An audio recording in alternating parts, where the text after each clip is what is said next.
We will now start with page one, page one, Dr. Gregory Branch, Bill 86-21. Good afternoon, Council, Mr. Chairman. The administration is requesting that a TNR program be adopted into the county code. Now, Animal Services has been operating a very successful pilot TNR program since 2015. And we started doing that as a solution to address all the free-roaming cat populations in a very humane and effective manner. Today, Animal Services is proposing the Joy Freeman Care for Cats Act. And if approved, this legislation would codify the county's trap neuter return program. It required the health officer to establish guidelines and procedures for the TNR program. It would define and clarify some of the terms in the TNR program, such as the ear tipping and who's the owner and feral cat givers and TNR, define the abandonment, nuisance conditions and relationships to our county's rat eradication efforts. So the Department of Health and Human Services advises that the legislation that we're proposing does not have any fiscal impact because it's establishing guidelines for activities which are already being performed as a part of the pilot TNR program. Thank you. Thank you, Dr. Mr. Branch. Chair. Yes. It's Wade. Go right ahead, Councilman Cat. Thank you very much. Dr. Branch, I want to thank you for introducing or having the administration introduce this piece of legislation. When I was first elected to the council in 2014, how the county dealt with animals who were abandoned, lost, etc., was very controversial. And the TNR policies at the time, I was not happy with them at all. And this piece of legislation finalizes how the county will be dealing with community cats. It's humane and it's the right direction. And I want to thank you for all you've done and thank you for promoting this program. And I'm certain that if there's anything that you need as a department to make sure that this program is successful, you won't hesitate to come to the council. Again, thank you very much. Thank you, sir. Thank you. Thank you, Councilman Cat. Next, Councilman Quirk. Thank you, Chairman Jones. And I just want to echo those comments as well. Thank you, Dr. Branch. Like to be added as a co-sponsor. I think this is a phenomenal bill, and it's great to remember Joy Freeman, who did a lot, along with many other people, including Darlin, a whole bunch of real advocates for animal welfare. But TNR is so important, and I mean, I actually live across the street from a feral cat population, and it's been very helpful program. I've 20, 30 cats at different times, and the county's come out and helped there, and it's really been a great program. So I look forward to working with you, Dr. Branch, on this. And I definitely appreciate the efforts, and I'm glad to see this bill for sure. So thank you very much. Sure. Thank you, Councilman Quirk. Mr. Chairman. Councilwoman Bevins. Yes, I'm sure that Councilman Marks will have the most to say because I know that Joy was his appointment to the commission.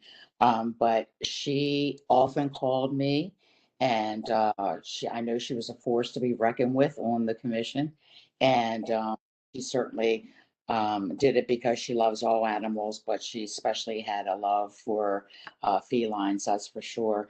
And, you know, even up to a few weeks before she passed away, she was doing a daily kind of update on her Facebook page, just talking about the things to do and not do with training animals, which I thought was probably very therapeutic for her.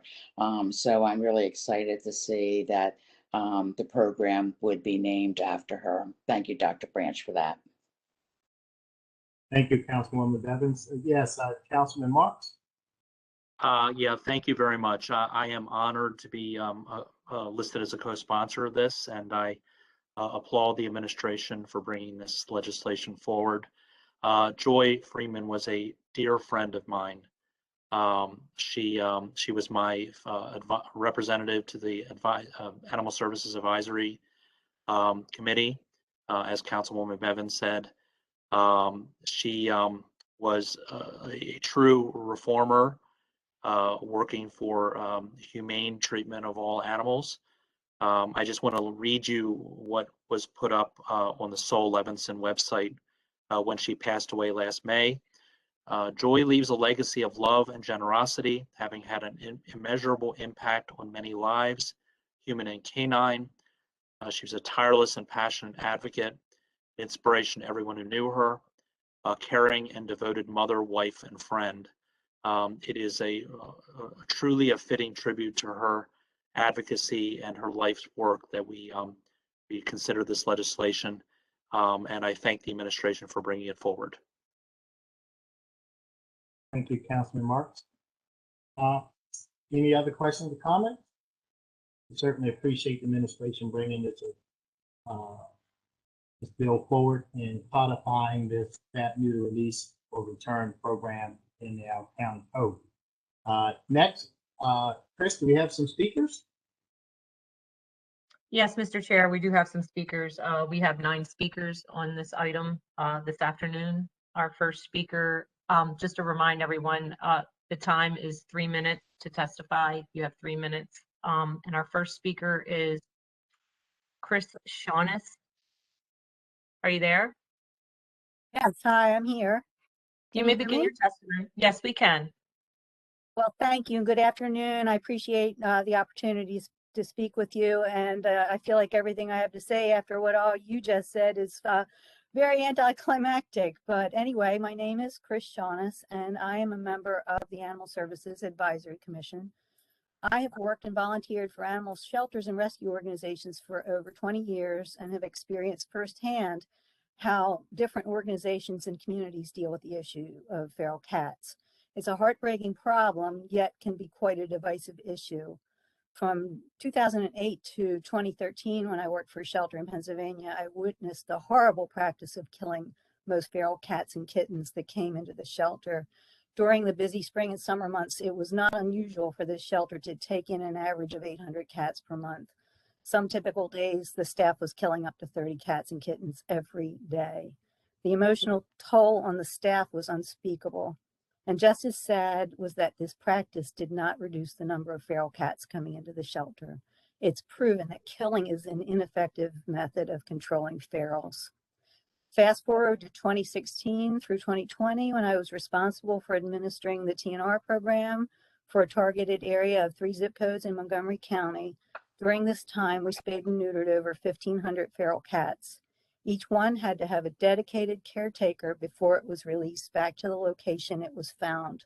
Because of this program, the county shelter was able to refer residents to get the cats spayed and neutered instead of having them bring the cats into the shelter.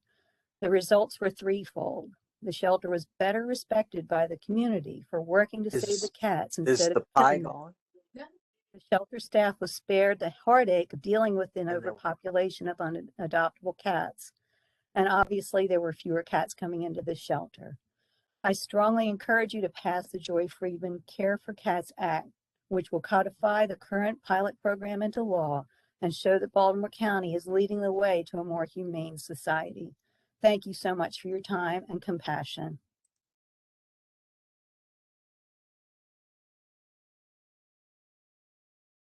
Mr. Chair, Yes. Next, Our speaker, next- please. yes. Our next speaker is Michelle Warble. Ms. Warble? Yes, can you hear me? Yes, we can. You may begin your testimony. Okay, thank you. My name is Michelle Warble, and I'm in favor of Bill 8621, the Joy Freeman Care for Cats Act. I'm currently the president of the Feral Cats of Bethlehem Steel, and I TNR'd over 200 cats on the property of Trade Point Atlantic and the surrounding area. I'm also a former volunteer with Community Cats Maryland as the shelter liaison. I first became involved with Trap, Neuter, and Return in 2007 in both Baltimore County and Baltimore City to humanely control the feral cat population. In 2015, I began assisting caretakers in Baltimore County redeem feral cats from Baltimore County Animal Services.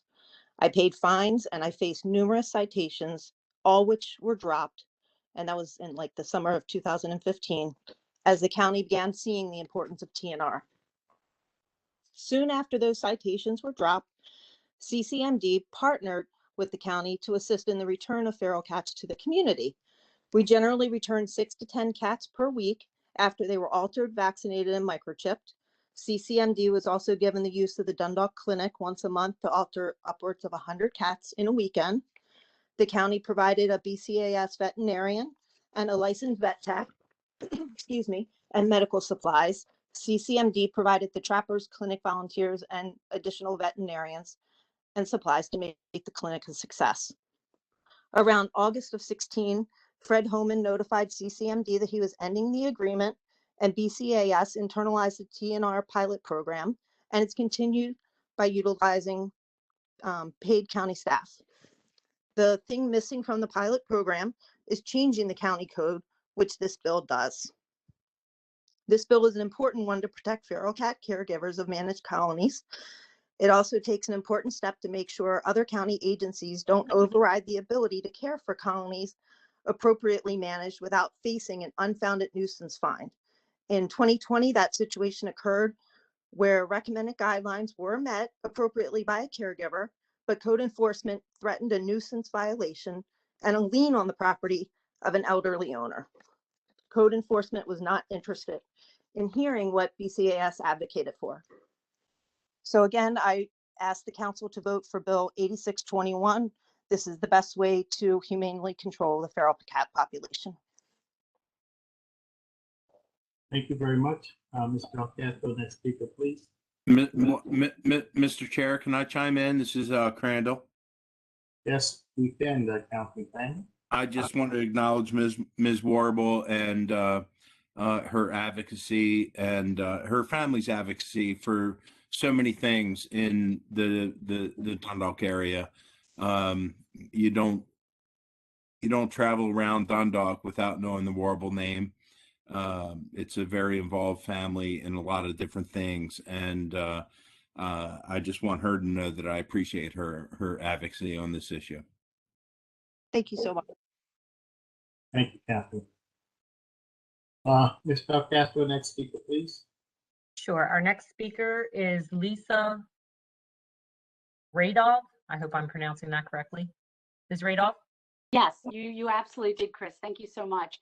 Good afternoon, members of the Baltimore County Council. Thank you for the opportunity to testify virtually before you today. My name is Lisa Radov, and I'm a Baltimore County District 2 resident. Most of you know me as chairman of Maryland Votes for Animals. I was also a good friend of Joy Freedman of blessed memory. Today, I'm here in strong support of the Joy Freedman Care for Cats Act, HB Bill number 8621. Not only as the chairman of Maryland Votes for Animals and a representative of our Baltimore County members in your districts, but also as a member of the Maryland Department of Agriculture Spay and Neuter Advisory Board. Maryland Votes for Animals and the Humane Society of the United States led the effort to pass legislation to create a mechanism to establish the Maryland Spay and Neuter Fund in 2013. In fact, County Executive Olszewski was a delegate at the Maryland General Assembly, which created a task force to study this issue, which resulted in legislation SB 820, which passed overwhelmingly to create the Maryland Spay Neuter Fund and TNR program. Maryland is the only state in the country that has this program, whereby pet food companies are charged a fee for each line of pet food that they sell in our state. It is administered by the Department of Agriculture. I have had calls from other states trying to enact similar legislation. Maryland is a model. This money, approximately $900,000 per year, is used for TNR and to reduce shelter populations and euthanasia rates in Maryland by awarding competitive grants to local governments and animal welfare organizations. To date, the fund has made over 80,000 spay and neuter procedures possible for low-income Marylanders and feral cats and reduced the euthanasia rate in our state over 50%. As a member of the Spay and Neuter Advisory Board, we evaluate all of the applications in Maryland that apply to utilize these funds every year. Under the program, a competitive grant proposal may target feral cat populations if the department determines the targeting does not violate local law. And that is why, as you heard from Dr. Branch, with Baltimore County, we have a pilot TNR program. It is very important for us to continue to secure this money every year for it to codify. As you can see, this grant money is not small change. The Baltimore County Animal Services TNR program was awarded $80,000 in 2019, which they used over 2 years. In the last grant cycle, the BCAS TNR program in Baltimore County was awarded $24,000. In 1980, they performed 1,988 surgeries in 2 years. The current October 1st, 2021 grant runs into 2022 grant for another 600 term surgeries. Codifying this program in Baltimore County would ensure that we continue to be eligible for future grants like these. Let's ensure that Baltimore County can continue its success in TNR and honor our dear friend and devoted advocate, Joy Friedman. Thank you so much. Thank you for your comments, Ms. Del Castro. Next. Mr. Chair, Yes. Councilman Patoka here. Ms. Radoff is a friend and resident in the 2nd District. Ms. Radoff, I just want to thank you for your passion on this issue and other issues that you work on and your advocacy on this really important TNR bill. So thank you, Ms. Radoff, for all that you do for the county. Thank you so much, Councilman Patoka, and thanks to everybody in Baltimore County because, since I do deal with legislation throughout the state, our county is really one of the leaders in terms of humane legislation. So I'm very grateful. Thank you. You're welcome. Thank you. Thank you, Ms. Radoff, for your advocacy as well. Next speaker, Ms. Del Castro. Our next speaker, Mr. Chair, is Jennifer Bavin Dangle. Thank you. And you got mine right as well, so you're doing great tonight. As stated, my name is Jennifer Bevin Dangle. I'm the state director for the Humane Society of the United States. Very happy to be here tonight to testify in favor of Bill 8621, the Joy Friedman Care for Cats Act.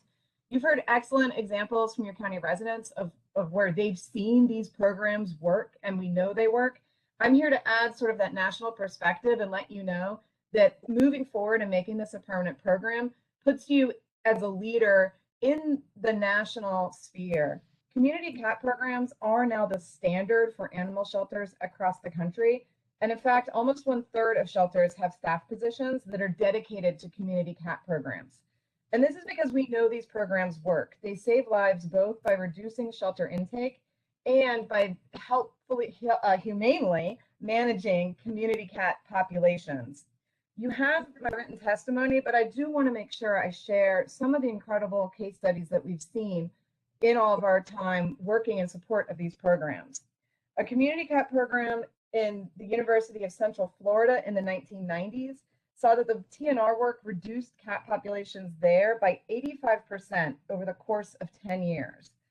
In Chicago, over an 8-year program, a TNR effort documented a 67% decrease in cat populations. And a study of TNR in rural North Carolina compared the impact of trap neuter release programs, such as this bill considers, with sort of the mean traditional ways of handling community cat populations. They actually found a 36% decrease in the cat populations where TNR was employed. versus an almost 50% increase when the control groups were applied. So this shows that the way we've been traditionally managing community cat populations does not work. It leads to increase in these community cat populations, but TNR is proven to work time and again in a wide variety of communities. And as a result, it reduces shelter intake, which reduces the burden on your shelters. And as was said before, it reduces the ultimate unfortunate euthanasia of otherwise healthy cats. A study of data from 6 shelters across the country, including your neighbor in the city of Baltimore, found a 40% decline in kitten intake and a 32% decline in overall cat intake, which resulted in an 87% decrease in kittens being euthanized over the time of the study. So we are very glad to see the county moving to formally adopt a program that has been working both in your pilot program and across the country with such clear and striking results. We fully support passage of Bill 8621, and we thank you for being among the leaders, as Ms. Radoff said, in advancing more humane ways of dealing with your cat populations. Thank you so much.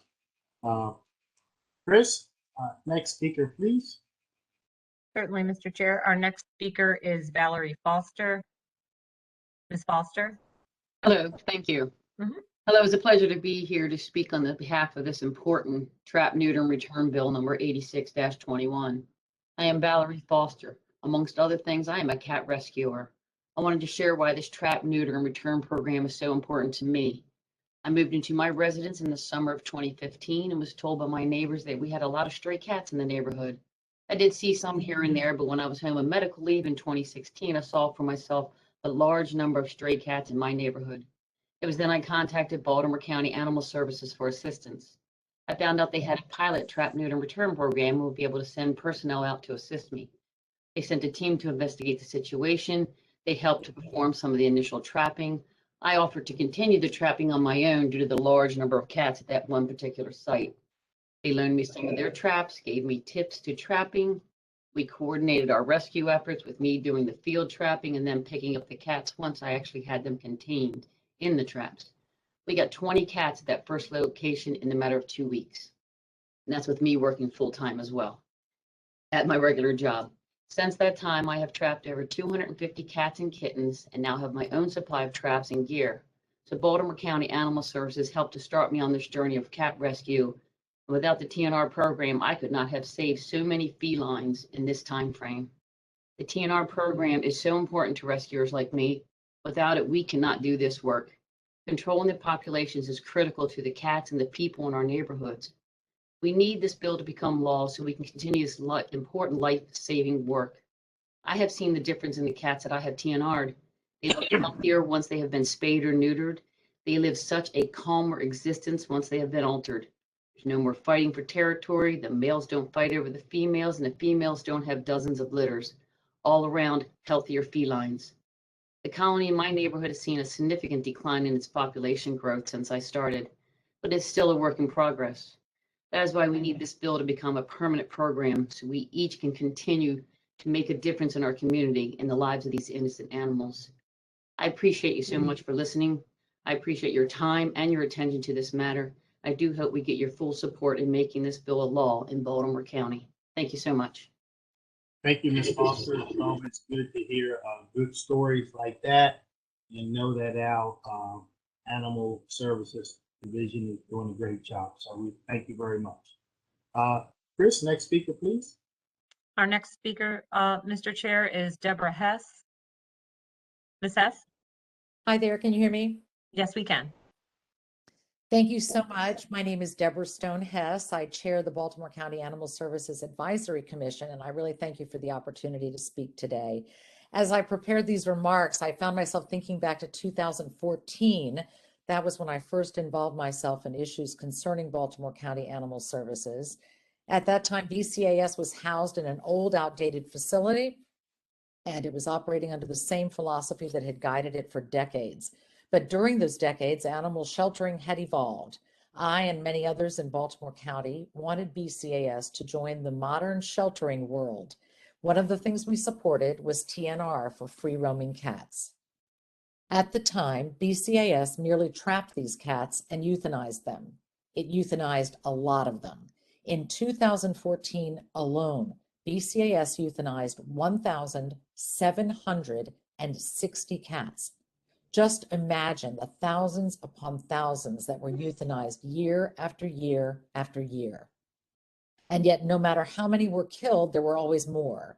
Trap and kill does not get rid of community cats. TNR is the only effective and humane method for reducing their numbers, while at the same time providing rabies protection for them and the humans around them. County Executive Kevin Kamenetz is the one who got the ball rolling. In 2015, he decided BCAS needed a pilot TNR program. Now, County Executive Olszewski is taking the next logical step by proposing the Joy Friedman Care for Cats Act. It is time to codify the TNR program at BCAS and set out the definitions, rules, and parameters that guide it. I urge you to support this legislation and continue the progressive trajectory of BCAS, making TNR our county's choice, one that is humane, effective at reducing the numbers of free roaming cats through sterilization, and effective at vaccinating these cats against rabies to protect our community. And here's the icing on the cake. As many of you have already said, we will be doing this in the name of one of the kindest and most passionate animal advocates, one of our commission's original members, Joy Friedman. She would be so honored. Thank you all very much. Thank you, Ms. Hess, and thank you for your advocacy over the years. I remember when you guys first started here in Baltimore County, and I must say that we've come a long way. So that happened with yours and your other cohorts advocates. So next speaker, Mr. Chair. Yes. Just want to thank Ms. Hess for all she's done. She's been a friend. She's been an educator for me to understand animal issues since I started 3 years ago. And thank you, Ms. Hess, for your passion and for your advocacy on this issue and on many other issues. Thank you so much. Chris, next speaker, please. Our next speaker is Rose Kinder.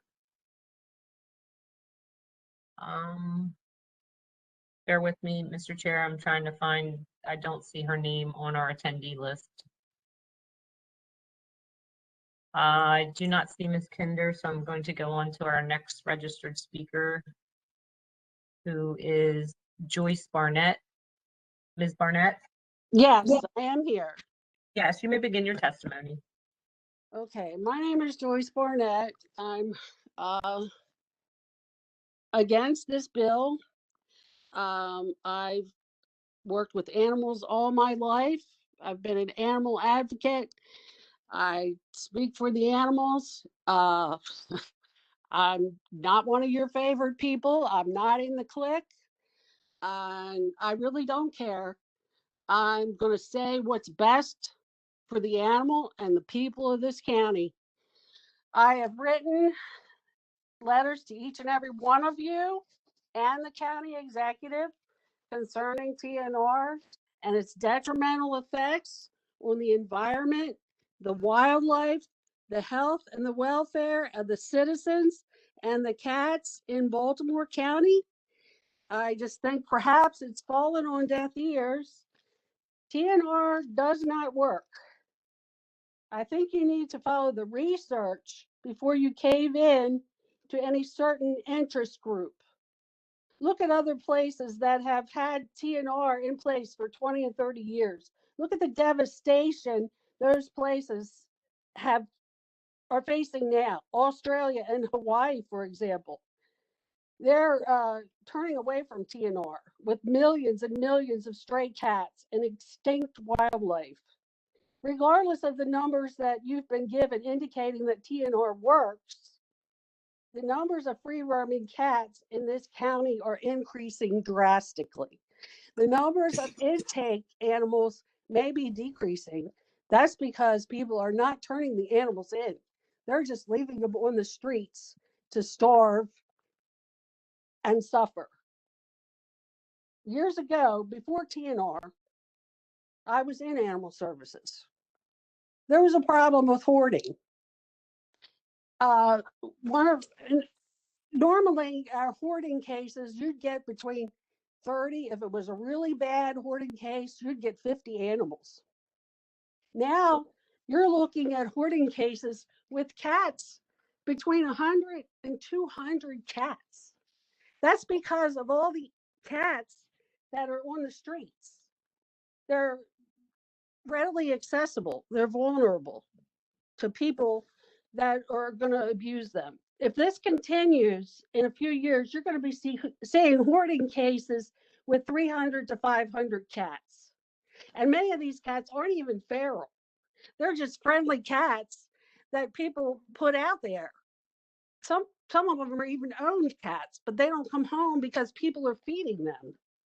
And for the life of me, I can't understand how people can say that TNR is humane. These cats suffer terribly. Cats are rarely, if ever, taken to a veterinarian. There are whole colonies of cats that are sick from contagious diseases and treatable ailments. If these cats are being forced to live in these conditions, they all deserve veterinary care and not at the taxpayer's expense. Probably the majority of people, well, it is the majority, all the people speaking are in favor of TNR, but none of these people want the responsibility. They all want to be exempt from ownership responsibility. They want to leave the cats on their terms when it suits them. Ms. They want to Barnett, give them shelter when it suits them. They want to take them to the veterinarian when it suits them and when they don't have to pay for it. Ms. Barnett, if you could wrap up your comments, you're over your 3 Okay. minutes. They want to be responsible. They don't want to be responsible for any of the harm that the colony causes. Rabies is alive and well in Baltimore County, and cats are the highest carriers next to raccoons. Who's going to be responsible when somebody contracts rabies virus? I just hope that you research the facts before you vote on this. That's all I have to say. All right, thank you very much. Chris, next speaker, please. Certainly, Mr. Chair. Our next speaker is Nicole Solomon. Ms. Solomon, Yes, you may begin your testimony. thank you. Hi, my name is Nicole Solomon. I'm a resident of Baltimore County. I am against the bill 8621. And as a member of Baltimore County, this bill makes me feel very unsafe for my family and I. Last week, a man was walking his dog in Holt Park, not far from Baltimore City, so it is a very dense population of the county. The man was attacked by a coyote. Both he and his dog were bitten. The coyote tested positive for rabies. I am afraid because all it takes is for one of these cats to get bit or contract rabies. And it scares me because all the cats are eating out of the same food bowl in these cat colonies. Sometimes there's 30 to 50 cats in one cat colony. And if they were all to share the same food bowl, it could be an epidemic of rabies. Holt Park within walking distance from my house. It is also near 2 elementary schools. There are also a noted cat colony in Lindover and Overley. This is my neighborhood, and I now have to fear that my government officials care more about cats than they do about the lives and safety of their people. And looking at the guide that Baltimore County gives on rabies, it says it's spread through saliva, to not leave food outside, do not feed animals outside. I also know that TNR cats have been released that are friendly. There was a few TNR ear-tipped cats in our community, and I tell my children to stay away, but it's very hard to do so when the cat is following you home, meowing. I don't know if it has rabies. I don't know. My neighbor, she had a TNR cat follow her home, very friendly. Its left ear was tipped. The next day, she took that cat to the vet. It was microchipped to another neighbor with a cat colony. It was returned. A few days later, the cat is back at my neighbor's house. She was afraid to keep the cat because she thinks it belongs to the cat colony lady, but at the same time wants to keep the cat because she knows that it's living outdoors. The cat currently lives with her as it keeps returning back to her. It has been over a year, and the microchip lady had never come back looking for the cat. We should not have cat colonies. It's not natural. Humans are just interfering with nature. Normal, wild, rabid animals would not have the opportunity to spread the disease to 30 to 50 animals that share a food bowl in regular nature. It's the people that feed them and create an environment for an epidemic. This bill leaves me with many unknowns, leaving those unknowns up to the Baltimore County Health Department, which has not made a plan for this issue. And that's all I have to say. I do like to note that Izzy Patico was laughing and smiling when the other woman against the bill spoke. Thank you. Thank you, ma'am. Chris, next speaker, please. Our next and final speaker on this bill is Mark Lee. And let me see if I can. I do not see Mr. Lee on here on our attendee list as well. I will just check one more time. And then our other speaker was Ms. Kinder. Neither Mr. Lee or Ms. Kinder are on our attendee list this evening. Okay. I want to thank all the callers who took the time to share their thoughts and concerns with us. We will certainly take it all into consideration as we work through this issue. Next, we'll move on. Any additional questions or comments from the members of the council? Yes, Ms. Bevan. Councilman, Mr. Chair, I'm sorry. Could you please add me to the bill? Okay, will do. Thank you. Sure. Any additional questions or comments? Hearing none, we'll move on to page 4, the Scale Watts Department of Corrections. Bill 87-21. Good evening. Can you hear me? Yes. Good afternoon, council members and Mr. Chair. I'm Renard Brooks, the Deputy Director. Ms. Gail Watts, the Director, is not available this evening, so I would like to give you a brief testimony. The Department of Corrections is requesting council approval to accept grant funds in the amount of $142,441 from the state of Maryland, Office of the Governor Opioid Operational Command Center. The funding will support the Baltimore County Department of Corrections Medication-Assisted Treatment in Detention Act, also known as House Bill 116 Implementation Project. In May 2019, the Maryland State Legislature passed and the governor approved Maryland House Bill 116, which requires that local correctional facilities to make available all 3 FDA-approved medications to treat opioid use disorders. Programs are required to be in place by January the 1st of 2023. Currently, the Department of Corrections offers buprenorphine as a treatment option for inmates diagnosed with opioid use disorder. The Department of Corrections proposes to expand the options for MAT available in the detention center to include methadone and naloxone, making all 3 FDA-approved medications to treat OUD available to incarcerated individuals. The funding from the OOCC will be used to hire a consultant to review the specific requirements of HB 116 and to provide recommendations to meet those requirements, as well as assist with the development of a plan to expand the provisions of MAT at the detention center. In addition, funds will also be used to create and hire a staff position, a management analyst 3, to collect and analyze data related to the impact of this initiative and other initiatives and issues related to substance use disorder at the detention center.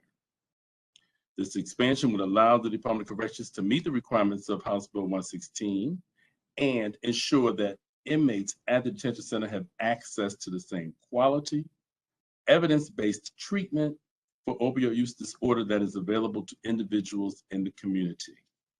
And I thank you. Thank you very much, Mr. Brooks. Any questions or comments from the members? As always, we're more than happy to take the state's money especially for a very worthwhile program. So thank you very much, Mr. Brooks. Thank you, sir. Next, we'll move on to page 7. Councilman Marks. Thank you very much, Mr. Chair. So under current law, when a charge is levied for a house connection to the metro water system, or a metro sewer connection is set up, or there's a deficit for construction costs or a water usage assessment corrections, the Director of Budget and Finance can amortize the charges on a 40-year basis, which basically means that the person receiving that water connection can make 40 annual payments. Currently, when the director is amortizing those charges, the director has to include a 5% interest per year on the principal amount being financed. What this bill does is this bill gives flexibility to the administration so that the director can charge annually either 5% going down to 0%, so somewhere within that range. This bill provides greater flexibility for the charge. I've been working really closely with the county executive staff on this legislation. I want to thank them for being so generous of their time in trying to craft this bill, and also have been developing some amendments with Mr. Boswick and Mr. Phillips. Thank you very much. I thank you, Councilman Marks. Any questions or comments from the members? The only thing I will add is I'm all for cutting people a break. I just want to make sure that whatever we do is equitable and fair to everyone. So yeah, very curious absolutely. when we say somebody's going to pay 5% and somebody else is going to pay 0. Right, right. And ultimately those decisions will be made by the county executive staff, not us. And you know, they're gonna take that countywide perspective, I think, when they do this. Okay. Any other questions or comments from the members? Jones, it's Wade Catch. Councilman Catch? Yeah, I just want to make a statement. I think that many of you know that Baltimore County, with the application of salt on county roads, does unfortunately pollute people's wells. And I'd like to take a look at this particular bill in terms of if the county is found to be the party that polluted an individual's well, that the 5% be waived completely.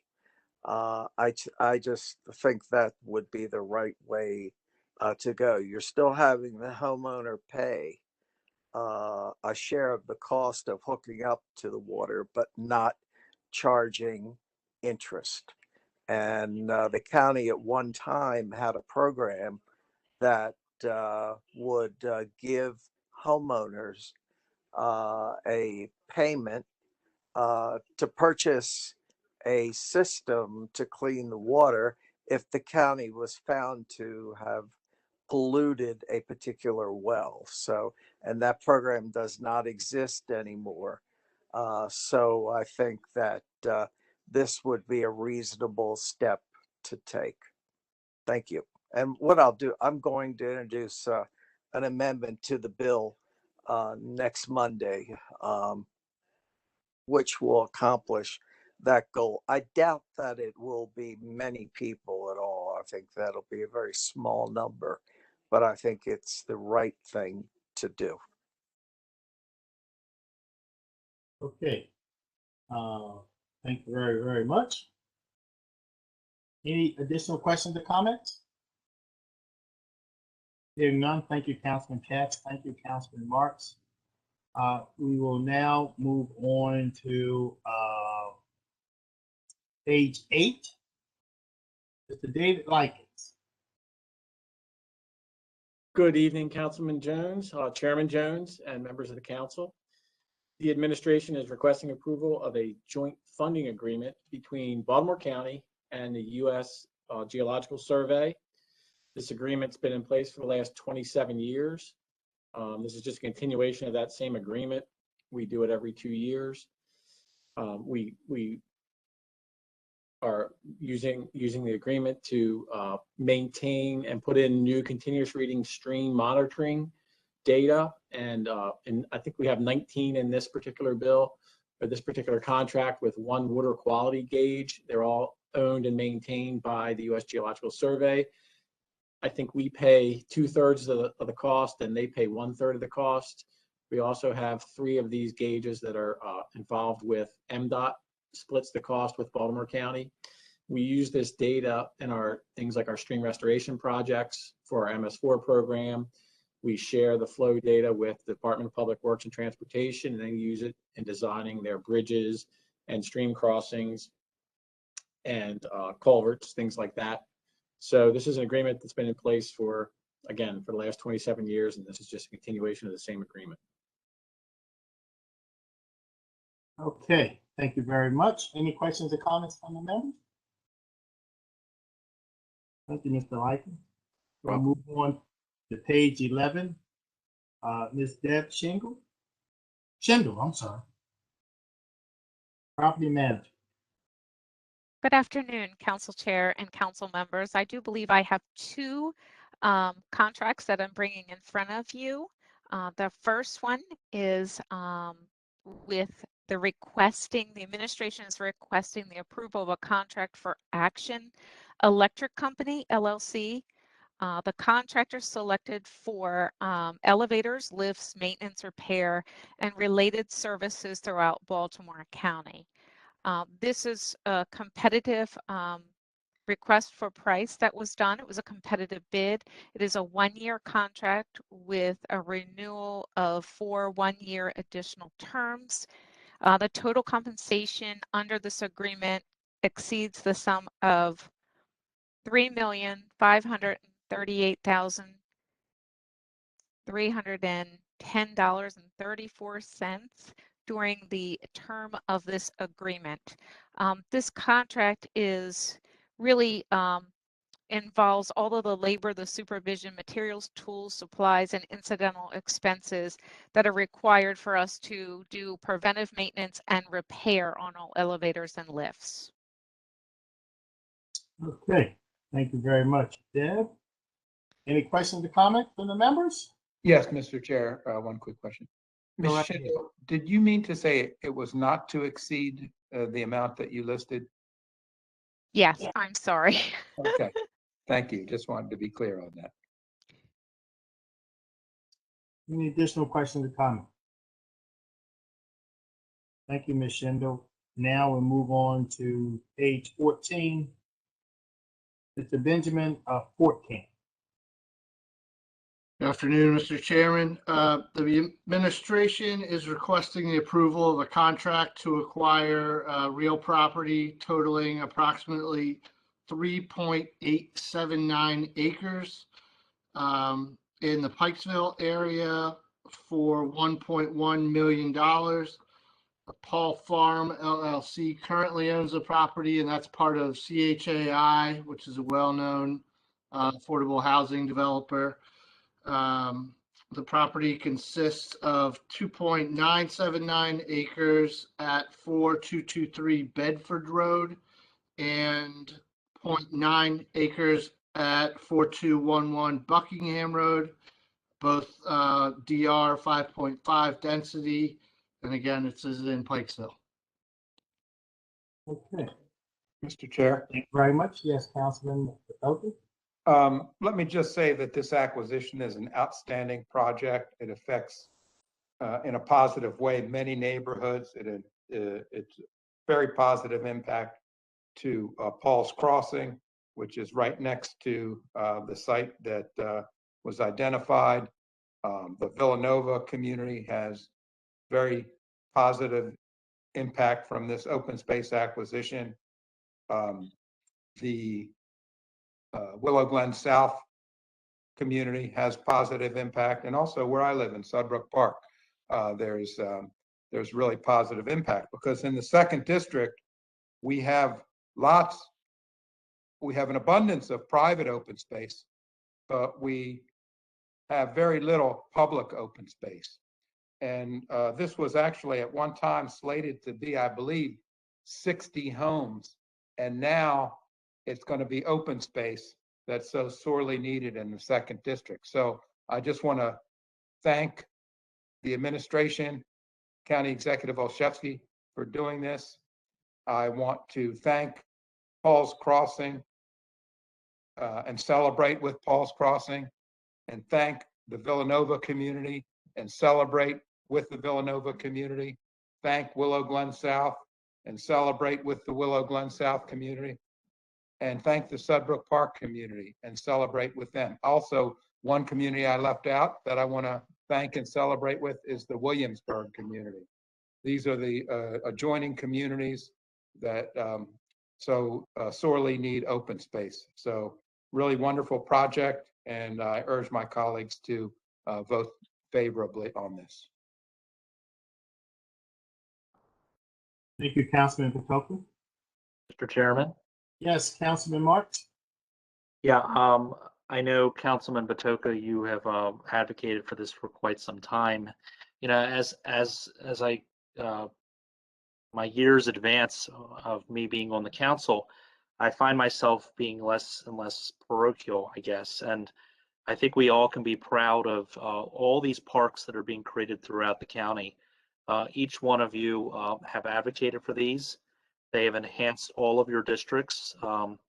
And the county executive has been very aggressive in purchasing property, spending down that program open space account that kind of accumulated money year after year. So I just want to commend you, Councilman Patoka, but I want to thank the administration and all of my colleagues, all 7 of you, all 6 of you, because we have a lot of things that we can point to with pride in terms of acquiring open space in our respective districts. Thank you, Councilman Marks. Sure. Thank you, Councilman Marks. Any additional questions or comments? Okay, guess we will move right along. I know, congratulate you, Councilman Patoka. I know that was a serious issue in the community in terms of the affordable housing units that were slated to go there. Congratulate you there. And next, we will move on to page 17, Mr. Pete Gutman. Good afternoon, Mr. Chairman, members of the County Council. The administration is requesting approval of 5 contracts to provide cleanup services for derelict properties throughout the county as needed. These are the services that we deal with in code enforcement with trash, junk, and debris or tall grass.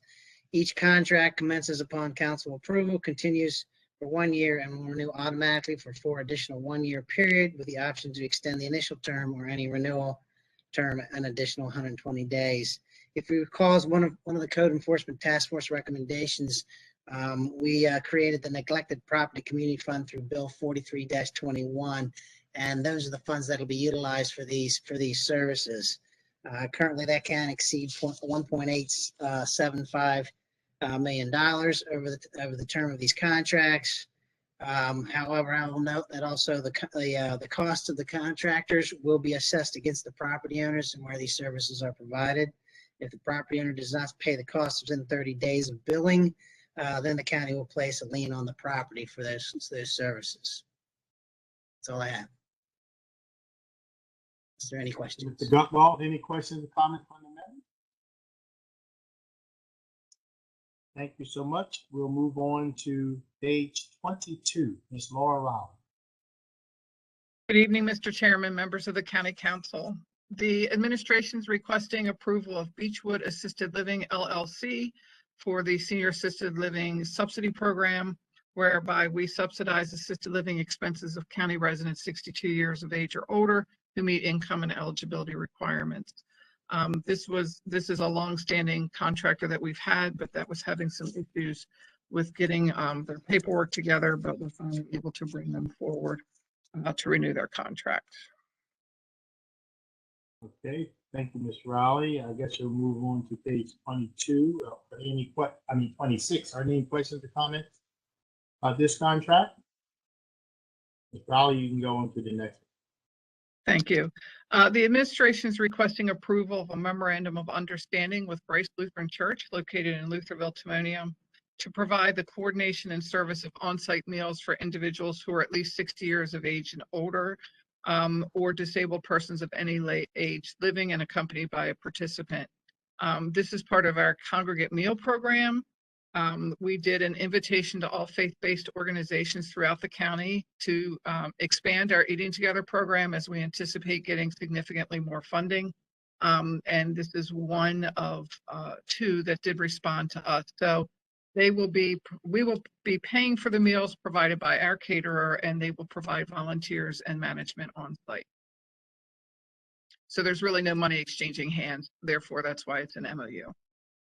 Thank you. Any questions or comments? Thank you, Ms. Rowley. And last, certainly not least today, page 29, Mr. James Benjamin. Good afternoon, Mr. Chairman, members of the council. The administration is requesting approval of a contract with Nelson Mullins, Riley, and Scarborough LLP to serve as co-lead counsel for the county with respect to a Fair Labor Standards Act class action litigation that is currently pending before the U.S. District Court for the District of Maryland. The contract commences upon council approval and will continue through the completion of the litigation, including any and all appeals.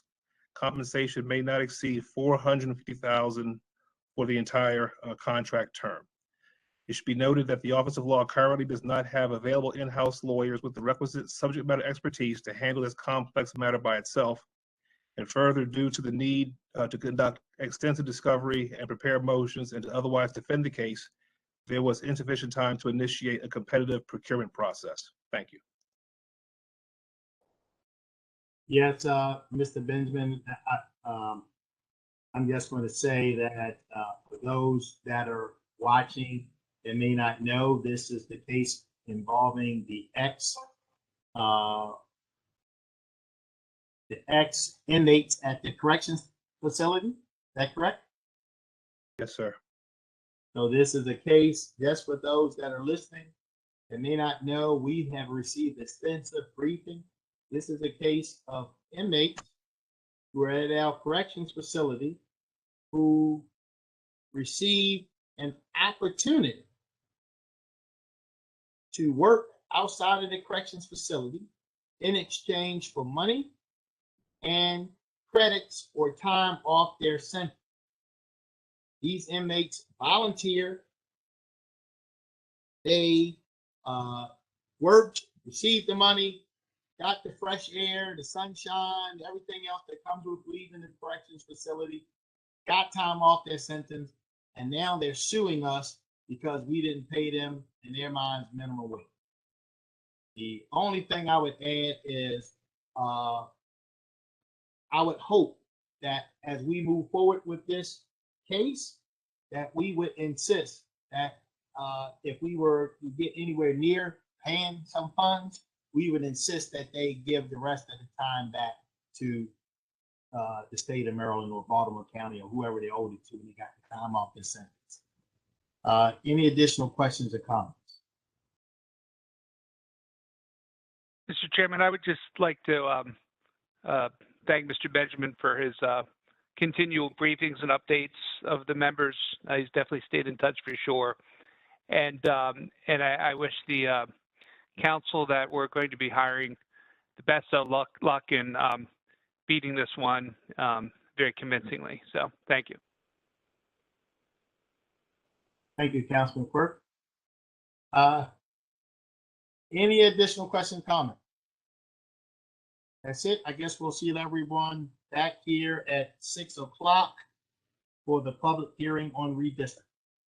Thank you very much, Mr. Benjamin. Thank you. All right. Thank you.